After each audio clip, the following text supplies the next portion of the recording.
So I'm back from a run. I did bring my Garmin watch, but I didn't actually use it. I kept it on my wrist, and I forgot that I even had it. I just used this stopwatch, held it in my hand, 56 minutes. So it's probably about, like, I would have thought that'd be about 8 miles because I normally do about 7 minute miles for my runs, but I probably ran less because I was running really running up a lot of slopes today. I'd say the pace would have been quite slow. But then again, I didn't really care, didn't really check the pace. It's all about effort today.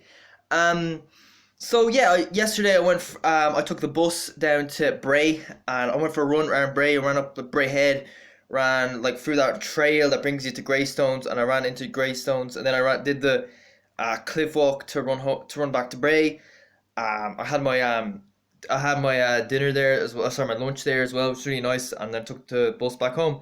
And I was like, yeah, do you know, I wasn't really enjoying training lately, and I think it's because of the routes. Like, I moved out. I used to live in Carrickmines, and I moved out in February. Now I live in Stillorgan. Carrickmines is further out from like the city centre, so there's more like country roads. When I used to live there, I used to run up to like Enniskerry a lot, or even Glencullen.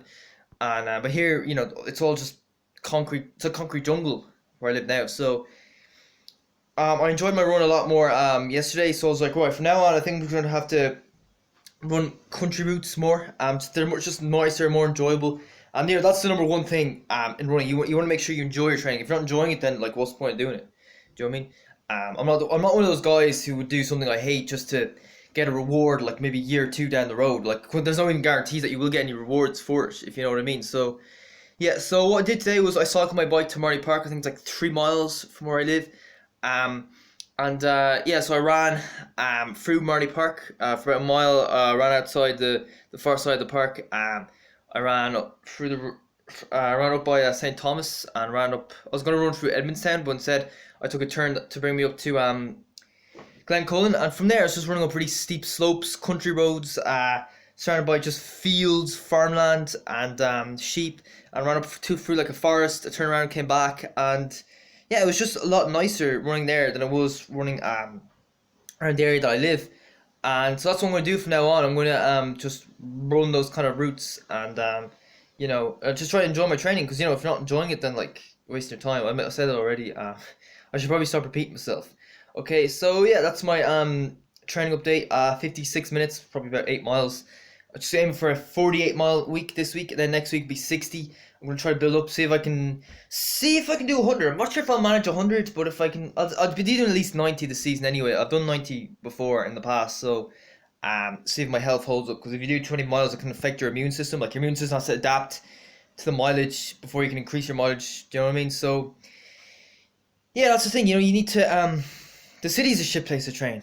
Okay, you gotta like, I would suggest moving to, maybe if you're a distance runner and it's your passion in life, move to maybe like a smaller town, or move like maybe on the outskirts of a city or a town, so you got like country roads near you. You gotta remember, society's changing. Okay, like, I've got my cousin lives in Tipperary, and he works from home for a company in Leitrim. There's a guy living in his house in Dublin. He works from home for a company in Dundalk. Okay, so society's changing. You can work from home.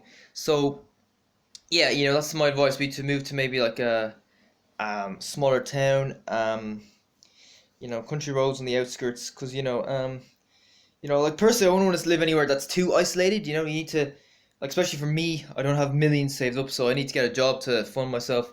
I could probably afford to take like a long, like, 6 month holiday if I wanted to, and I still have enough money to last that long, but eventually I'm gonna have to get back working. So yeah, that's my advice. So yeah, country, like, you look at the US YouTubers, the runners on YouTube, like Chase Easterling, Ryan Trahan, some of the top guys, even like what's his name, Theo Goff. Like, you look at these guys, they all live in rural areas. It's ideal for training, because we're living in a big city. It's just irritating, all these concrete.